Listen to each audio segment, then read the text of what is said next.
उत्तर प्रदेश से दिल्ली तक नमाज को लेकर बवाल मचा हुआ है। कई स्थानों पर निर्देश भी जारी किए गए हैं कि सड़क पर नमाज पढ़ना बैन है। ऐसे में मुस्लिम मोहल्ले से क्या कह रहे हैं लोग, ये रिपोर्ट आपको जरूर देखनी चाहिए। सीधे काम कर दिया वहाँ पर। इस देश की धरती पे अपने सजदा करता है तो फिर आपको तकलीफ किस बात की है?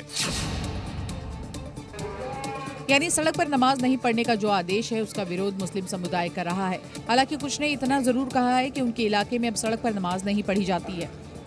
नमाज जो है कहीं पर भी पढ़ सकते हैं और नमाज जो है अल्लाह की इबादत है। अल्लाह की इबादत कर रहे हैं, कोई अपराधी तो बन नहीं रहे। अब ये रास्ता जाम खुला, पर वो कह रहे हैं रास्ता जाम हो जाता है लोगों को। कुछ नहीं हो रहा साहब। बाहर नहीं होने चाहिए, तो मैं भी यही कहूँगा कोई दिक्कत नहीं। हमारे लोगों में क्या है, अब ये हो गया है कि मतलब अब दो भागों में नमाज हो रही है, कोई दिक्कत नहीं। तो ये कहता है कि नमाज सड़क पर वो झूठ, सरासर झूठ बोलता है। प्रशासन यहाँ मौजूद रहता है, कोई बाहर नमाज नहीं हो रही। तो नमाज अंदर ही होती है, सड़क पर नहीं होती। संभल के विवादित ढांचे की छत पर अलविदा के नमाज छत पर पढ़ने की परमिशन मांगी गई थी, जिसे देने से प्रशासन ने इनकार कर दिया। प्रशासन की तरफ से नमाजियों को समझा दिया गया कि अगर छतों या फिर सड़क पर नमाज पढ़ी तो कार्रवाई के लिए आप तैयार रहें, जिस पर भाईजान एक सुर में भड़क उठे और प्रशासन पर तानाशाही का आरोप लगाया। लेकिन इतना जरूर कहा कि अब आदेश है तो मानना ही पड़ेगा। अरे भाई तो क्या करना फिर बताओ, क्या करें? नमाज तो पढ़नी है, मस्जिद में पढ़ लेंगे। भी कह दिया, सही कह दिया। सब मना कर दिया, ना सड़क पर पढ़ सकते ना छत पर पढ़ सकते, बस मस्जिदों में पढ़ो। उधर अलविदा जुम्मा और ईद की नमाज को लेकर बागपत पुलिस भी सख्त है। पुलिस की तरफ से आदेश है कि इस बार ईद और जुम्मे की नमाज सड़क पर नहीं पढ़ने दी जाए। तो कुल मिलाकर इतना कह सकते हैं कि कुछ भाईजान इससे सहमत हैं कि सड़क और मस्जिद की छत पर नमाज नहीं पढ़नी चाहिए, लेकिन कुछ भाईजान के तेवर बिल्कुल इसके उलट है।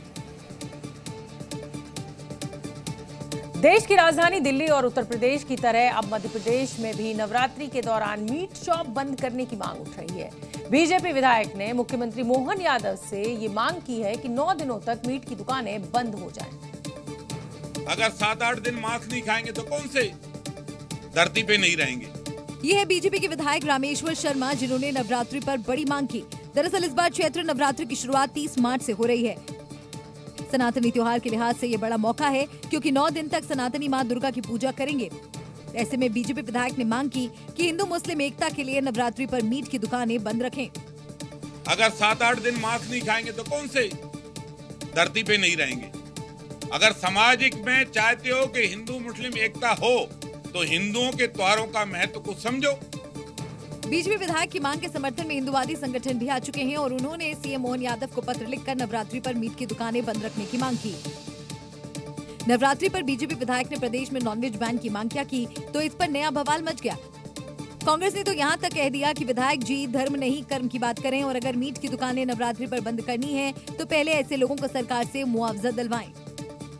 तो सरकार को चाहिए कि हमारे जो गडरिया भाई हैं, पशुपालक किसान हैं, उनको सरकार मुआवजा दे दे, उनका जो रोजी की हानि होगी। और विधायक जी अकेले धर्म की बात करेंगे या कर्म की भी बात करेंगे।